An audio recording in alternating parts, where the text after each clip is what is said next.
마가복음 7장 1절부터 13절까지의 말씀을 가지고 말로만 공경하고 마음은 없는 사람들이라는 제목으로 하나님의 말씀을 함께 상고합시다. 바리새인들과 또 서기관 중에 몇이 예루살렘에서 와서 예수께 모여들었다가 그의 제자 중 몇 사람이 부정한 손, 곧 씻지 아니한 손으로 떡 먹는 것을 보았더라. 바리새인들과 모든 유대인들은 장로들의 전통을 지켜 손을 잘 씻지 않고서는 음식을 먹지 아니하며 또 시장에서 들어와서도 물을 뿌리지 않고서는 먹지 아니하며 그 외에도 여러 가지를 지켜 오는 것이 있으니 잔과 주발과 녹그릇을 씻음이러라. 이에 바리새인들과 서기관들이 예수께 묻되 어찌하여 당신의 제자들은 장로들의 전통을 준행하지 아니하고 부정한 손으로 떡을 먹나이까? 이르시되 이사야가 너희 외식하는 자에 대하여 잘 예언하였도다. 기록하였으되 이 백성이 입술로는 나를 공경하되 마음은 내게서 멀도다. 사람의 계명으로 교훈을 삼아 가르치니 나를 헛되이 경배하는도다 하였느니라. 너희가 하나님의 계명은 버리고 사람의 전통은 지키느니라. 또 이르시되 너희가 너희 전통을 지키려고 하나님의 계명을 잘 저버리는도다.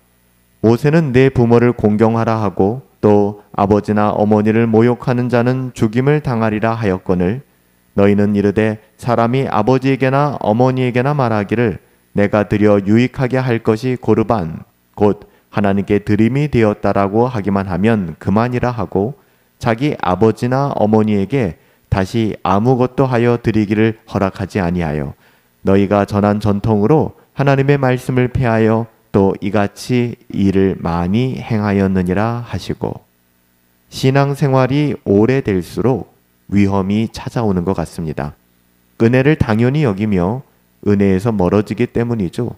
더 이상 은혜가 내 안에 은혜되지 않는 일이 벌어지는 것입니다. 그래서 어느새 종교적인 타성에 젖어 하나님의 말씀보다는 자기만의 유익과 종교생활에 빠지기 시작하고 하나님을 경외하는 마음보다는 적당한 거리 두는 신앙생활에 빠지게 되는 것입니다. 오늘 본문은 2000년 전 바로 그런 상황에 빠져 살았던 바리새인들과 서기관들에게 예수님이 말씀하고 계십니다. 익숙해진 자기만의 신앙생활을 경고하시며 참된 신앙이 무엇인가를 명확하게 말씀해주고 계신 것이죠. 바리새인들과 서기관이 예수님을 찾아 나왔습니다. 그런데 그 이유가 특이합니다. 그들이 예수님께 찾아 나온 이유는 절박함으로 구원을 갈망하며 나온 것이 아니었습니다. 자기들이 회개하기 위해서 나온 것도 아닙니다. 제자들의 행동을 정죄하고 지적하기 위하여 예수님을 찾아왔습니다. 예수님의 제자들이 자기들이 해왔던 종교적 전통과는 다른 행동을 보이고 있었기 때문이죠. 그래서 그것을 지적하고 고발하고 싶었던 것 같아요.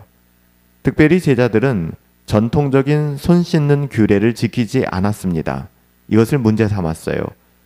우리는 당신들의 제자들보다 더 거룩하게 살아갑니다. 그런데 어떻게 당신들의 제자들은 우리가 지키는 이러한 규례를 지키지도 않습니까? 우리보다 거룩하지도 않은 삶을 사는 너희들이 어떻게 우리가 지키는 규례도 지키지 않느냐 이렇게 고발하고 정죄하는 것이죠. 하지만 예수님께서는 그들의 질문 이면에 있는 익숙함과 무지함에 대하여 말씀하셨습니다. 사실 이들은 마치 하나님을 잘 알고 있는 것처럼 말하고 있지만 정작 하나님을 아는 지식은 없고 오직 자기들을 증명하려고 하는 인간의 규범만 남아 있었기 때문에 그래요. 그도 그럴 것이 바리새인들은 손을 씻는 행위가 구원을 주는 것처럼 여기며 살아가고 있었습니다. 엄격하게 지켰죠. 하지만 하나님께서는 우리들에게 요구하신 것이 그것이 아니었습니다. 손을 깨끗하게 씻는 것이 아니라 물론 그것도 중요하지만 마음의 정결함이었습니다. 겉모습이 아무리 경건해 보이면 뭐합니까? 그 마음의 중심이 하나님과 멀어져 있는데 그것이 무슨 소용이 있겠어요?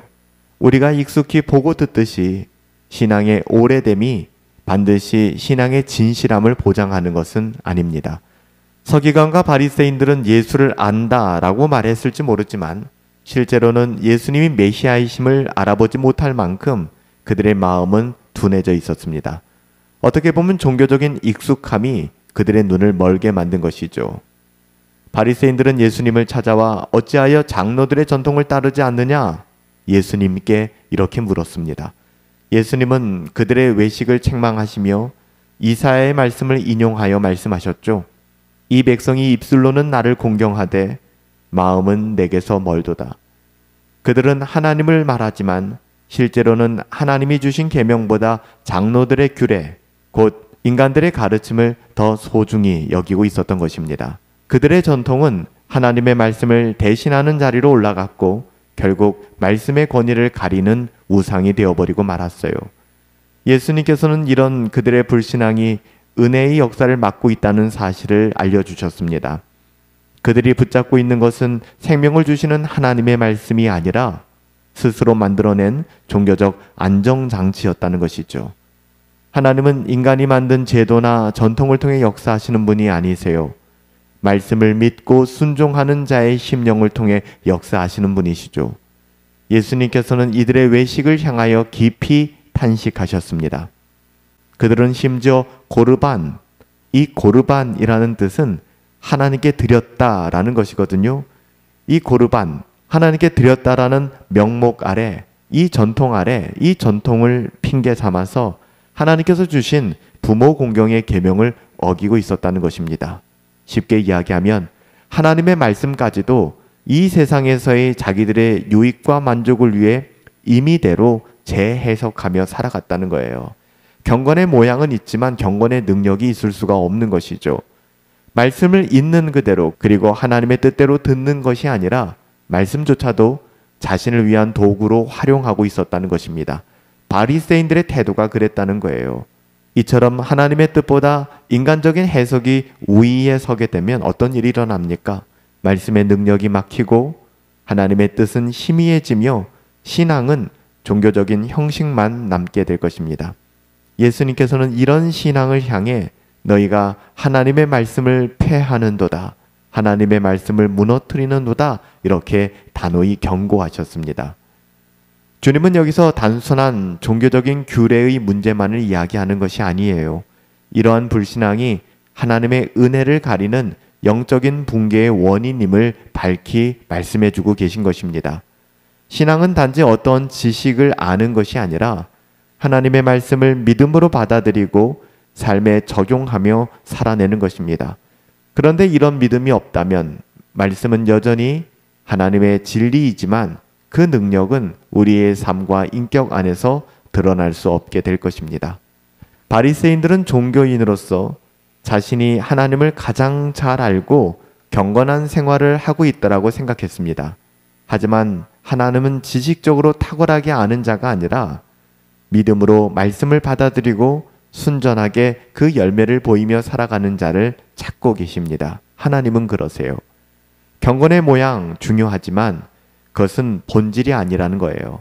중요한 것은 경건의 능력이 있어야 합니다. 또한 참된 경건의 능력이 있다면 경건의 모양은 자연스럽게 따라올 수밖에 없다는 것이죠. 경건의 모양은 탁월해 보일지 모르겠지만 그 안에 경건의 능력이 없다면 이는 거짓이라는 것입니다.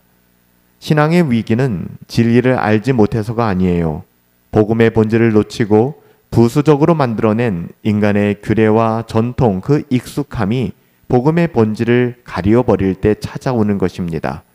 하나님은 겉모습이 아니라 마음의 순종, 형식이 아니라 은혜를 의지하는 마음, 전통이 아니라 말씀을 기뻐하시는 그 삶을 원하시는 분이세요. 참된 경건은 입술의 고백이 아니라 하나님 앞에서 낮아지고 순종하는 마음에서 시작된다는 사실을 기억하시기 바랍니다. 살아계신 아버지 하나님, 복음의 본질을 항상 놓치지 않도록 우리에게 은혜를 더하여 주옵소서. 하나님의 말씀마저도 이 땅을 살아가면서 우리가 얻을 수 있는 육신의 도구로 변질시키지 않게 하시고 하나님의 선하시고 기뻐하시고 온전하신 뜻을 바로 분별하며 참된 경건을 추구하며 살아갈 수 있도록 우리에게 믿음을 더하여 주옵소서. 입술로는 하나님을 공경한다 하지만 정작 마음은 하나님에게서 멀어지는 인생 살아가지 아니하도록 도와주시옵소서. 예수님의 이름으로 기도하옵나이다. 아멘.